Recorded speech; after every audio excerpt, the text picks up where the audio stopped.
All right. Well, yeah, thanks for coming along, Martin and David and someone else there. Hopefully some more people jump on as we go along.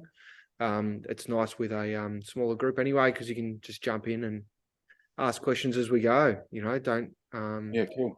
jump in. Okay. Yeah, so this is the second of our webinars. The first one was on Hydrowise a month ago. We're want to try and keep them consistent on the last Thursday of every month, so people can get used to that. And this is the second one, and we're trying 5 p.m. Australian Eastern Standard Time, and go from there. So what we're going to be covering today is irrigation manifolds and trying to keep them simple. And that'll be myself, and I've got Andy here as well. So if you've got any questions, just jump in. I've got a long history, 15 odd years in irrigation, including at wholesale and stores. So feel free to ask, and if we don't know stuff, we can find it out for you too. Cool. So what we're going to go through is today is the anatomy of an irrigation manifold, including the tap connection, how to connect to the tap, the best way to do it, the legal way to do it, master valve, what that is, why that's recommended, your main line, what that is, what the different pipe types you can use, what the pros and cons are of those. Solenoid valve manifold. So there's different ways you can construct your valve manifold. So we'll look at what they are and again, the pros and cons of those. And what the best practice is. So pros and cons of each, ways to save time and money. And just we'll go through them in that kind of order, and a bit of information at the end as well. So again, just yell out along the way if you have any questions. So the first thing here is a tap connection. Now, I don't know how you guys connect your irrigation manifolds. That's cool. And Martin, you said you install Yeah. So So I always get this kit when I Yeah, cool. Okay. So now whether it's a kit from us or not, the keys are that it's you want an isolation valve, so you can shut it down if needed, and a dual check valve. So that's a legal requirement that stops water going back into the municipal water supply and causing any issues that you might have. It can actually get pretty dangerous if you don't use that. So now master valve. Do you know what they are? Have you ever heard of them? No. Or the other guys. So they get installed upstream from your zones or your zone valves. Yeah. They really want to be as close to your water supply as possible. So if you think of your tap connection kit, you get out of that and more or less go straight into your master valve. Yep. And what that does is it protects your system. So if you run some pipe work from the front of your property to the back of the property, and you've got solenoid valves at the front and back, what the master valve allows for is it always keeps the system shut. So the only time it turns the system on is when a solenoid valve comes on. Okay. So if someone breaks some of your main line with the star picket, let's say, if a valve gets stuck open, if a valve breaks, it only works when your master valve's on, right? Yeah, that makes sense. It's a good idea, And they also allow you to add a filter quite easily. So if you've got dirty water on the site, you can put a filter after your master valve. You generally don't want to have them pressurized. Yeah. Pressure reducer. So if you've got, say, 5 zones of drip and you've got 5 valves, rather than installing 5 pressure reducers, you can just put 1 in after your master valve. Again, you don't want to have them pressurized all the time. And a flow sensor. So I don't know if you know much about them, but you can install flow sensors.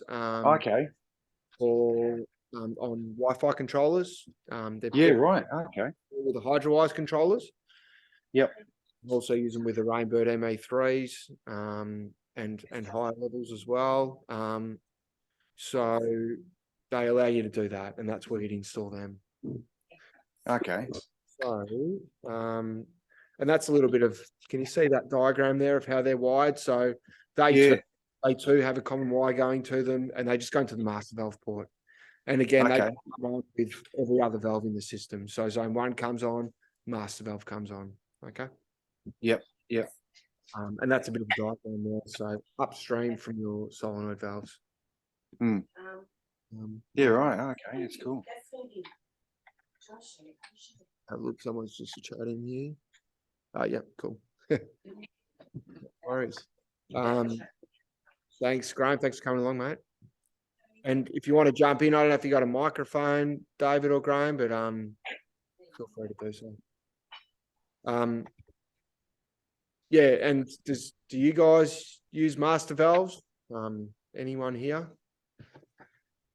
You can install them on a multi-station node too, I think. I'd have to confirm that. Do you know that, Andy? Yeah, so not a single station node, but if you have to use a battery timer, you can still use a node. Sorry, a master valve. Rightio. So any questions with that stuff? No. So the next section is the main line. So there's a few options you can use there. The easiest option for for basic use is metric pipe, and the reason that it's handy is that the pros are there's no glue and primer. They're really easy to use. So they're you basically just push your fitting, jam it home. There's a stop point in there, and you just tighten it up, and that's it. Yeah. And the cons are it is pretty bulky. Like if you have that coming off your tap fitting, it's quite it's quite a large fitting. And they can be they're kind of pricey per fitting as well. But it's great that you don't have to use any glue and primer. Now PVC pipes, your other one, that's probably the most popular. The pros with that, it's really neat. It's pretty compact. Limited experience. I don't know have you ever used that? Yeah. Limited experience required. You just need to use your glue and primer well. It's also it's pretty cost effective as well. Okay. The cons are you do need glue and primer, and that comes with a 24-hour dry time. And if you're not good with your glue and primer, it can be a bit messy as well. Yeah, totally, yeah. But yeah, so you need to let it set for 24 hours before you turn it on, okay? Under pressure. And some people don't like using glue and primer either because it's really not good for you, like your hands and that. So there's some contractors out there that use metric pipe just because they don't want to use glue and primer. Now, the third one, which is getting more and more popular, is copper. Now, it's not something you'd use from your front yard to your backyard, probably not, because it'd be pretty expensive. And, you need pretty big pipe as well. But it's really neat for manifolds, and I'll show you one a bit later in the piece of a copper manifold on a wall, and it's super neat. So the advantages of copper pipe are it's really compact, it's super neat. Instant pressure, so similar to the metric pipe, you can just turn it on and away you go. The cons are that it does require tools, and if you're using that fitting, it's actually a B press tool, and the tools are pretty expensive, and a reasonably skilled operator. But if you are just running from your tap, like we've got some contractors that even just cut into the copper rather than putting that tap connection kit in, they just cut straight into the copper. And they put isolation in from there, so it's pretty neat. And this might sound like a silly one, but we see it a lot. Is you've got to use pipe rated for pressure. Don't use density polyethylene.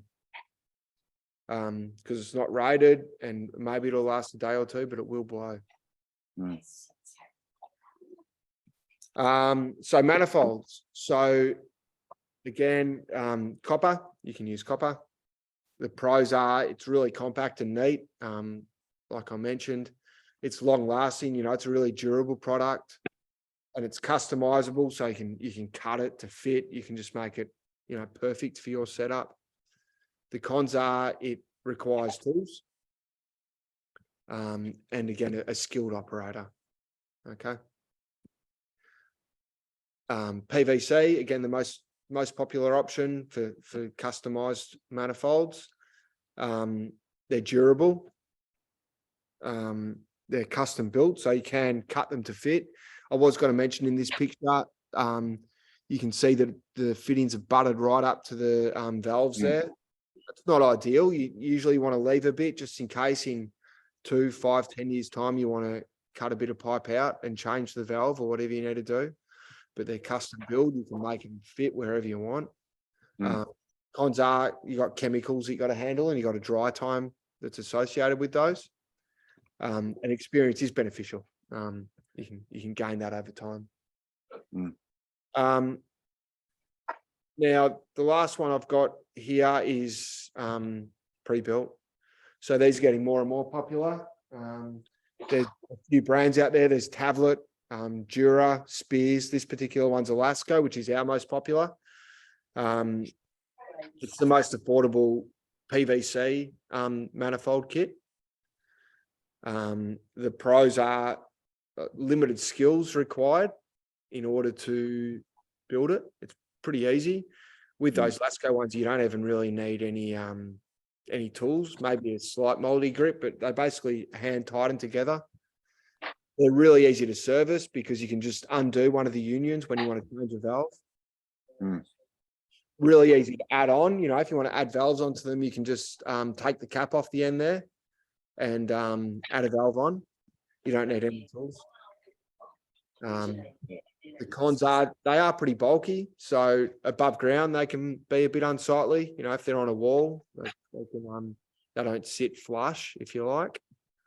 But they're probably the most popular ones we do, and there's more and more of the pre-built going on, and there's certainly more and more copper going on with the professionals. There are compression fittings that you can get, but otherwise you're looking at B-press again, which requires a tool, or flared, or welded. So yeah. Any questions or comments with that, guys? No. Good. Just make sure there's no one messages here. Yep. Cool. Oh, okay. Yeah. All right. So now that's a local one. A guy called Jeff Hill built that one. From Hilltop Irrigation in Melbourne. Okay, and that's above ground. So the question is above or below ground, but you can see how neat that comes up there with the copper fittings. Okay, he puts all his valves above ground, which isn't that common in irrigation. Most guys bury them, but it does have some real benefits as well. So above ground, the pros, they're really easy to maintain. Okay. Like that's all above ground. So again, in 1, 2, 5, 10 years, when you need to change a diaphragm or a coil or redo a wire joint or change a valve out, really easy to maintain. Okay. Easy to install. And actually something to keep in mind when you're doing copper to valves is you don't want to be putting metal into solenoid, into any plastic, or particularly into solenoid valves. You want to be, and he's done it here, is he's changed across to poly fittings. So otherwise you really risk splitting the valve open. Okay. Easy to install above ground, kind of, that, it can be difficult. The cons are, and you obviously want to make it pretty damn neat too if you're doing it above ground. Cons are it's exposed. Be careful. Like I said, I work for Rainbird and Toro, and what I've noticed is you know, like everything is UV stabilized and it says it is, but nothing lasts as long in, say, a direct north facing sun or in howling rain and sand and wind than it does underground in a pit. You know, it's just not made for that. So if you can put it on the cool side of the house or cover it, that's ideal. It's also exposed to damage. You know, if someone walks along and kicks it, or, you know, cops a cricket ball, or so put it somewhere safe, you know, make sure it's covered. And you can get water hammer. So Okay, yeah. and you can see the two fixing points he's got. It's really important when you're putting valves above ground that you've got to fix them properly. Otherwise, you know, you can get really bad water hammer that can break your valves, break your pipe, break your fittings, and you can lose a lot of water. You know, it can be pretty damaging. Mm. And then you've got below ground. So that's the most popular way to do it. These guys have done, this photo is particularly neat. It's got rocks in the box for drainage. Another is use a bit of geofab on the bottom, and that stops that soil ingress into the pit. The pros are it's out of sight, protected from the elements, so it's not getting all that damage. So it's got that protection from physical damage as well, like you're not going to hit them or hit them. If you can, mount them on a couple of bits of timber on each side, the box, or bricks or something, so that if someone does stand on it or drive over it, it's not going to crush the pipe. And the cons are they can be hard to service. You know, there's sometimes you can find them in the ground, but they're a meter deep, which isn't ideal. So Yeah. it can be hard to service. And even if you look at this photo here, one of those valves is really butted up against the side of the valve box there. That's not ideal. You want to have them all in the middle of the box. You can access them. Okay, so don't get caught into using too small a box. Use the right size box so you can because one day you'll be maintaining it, or someone will. Yeah. And they can be challenging in small gardens. So if you've got a small garden, you know, maybe where you are using a node, above ground might be better. Any queries or things that you sounds good. All good? Rightio. Yeah, so just, I suppose, over to you guys. Is any questions or feedback on our second session? Anything to add or say? Feel free to. No, it's all sounds good to me. All right. So if you can, please enter your email address in the notes section. And tomorrow I'll send you a discount coupon to use on controllers and valve bundles. Now, I know you said you use nodes, but I'll give you a look at I don't know if you've ever had a look, but we do kits. So you can get 4-station Bluetooth node kit that comes with everything you need, including the manifold. Have you ever tried one? Cool. What's that? Sorry, Simon? You ever tried one of them? No, I haven't. No. I'd be keen to though. Yeah. So the first one is, and you mentioned it before, is we've got a tap connection kit. So that comes with all the bits you need, including a roll of Teflon. Yep. Then we've got valve kits. Now, recently we've updated it. We used to just offer the 205 MTs in the valve kits, but now we offer Rainbird, Hunter, and Irrigation in those kits. Varying combinations, different station counts. And then we also do controller kits. So these are really popular. They're all really popular, but you get controller and manifolds in your kits. We've got varying brands. We've got Rainbird and we've got Beehive as well, I think. We've got Beehive. We've got nodes. We've got Hydrawise. We've got X-cores, depending on the budget of the job. Varying combinations.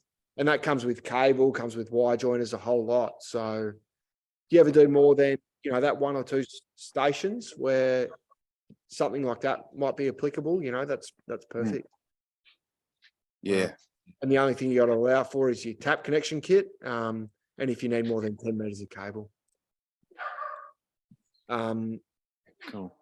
Are there any kits that would make any of your lives easier? Yeah,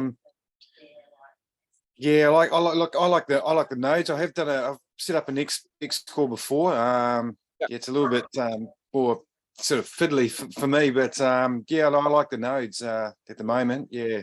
Yeah, cool. Yeah, we do have those Bluetooth node kits, so maybe I'd have a look and see if they suit you on your next project. Yeah, cool. Yeah, and thanks for attending. No, right. Thanks, Simon. And the one we're going to be doing in 1 month's time is going to be on 2-wire decoder systems. So whether that's your rally or not, come along, or yeah, we're going to have different topics every month. So Cool. Thanks so much for coming. Make sure you put your emails in the chat section, and I'll catch you guys next one. Cool. Get in touch. Thanks, Simon.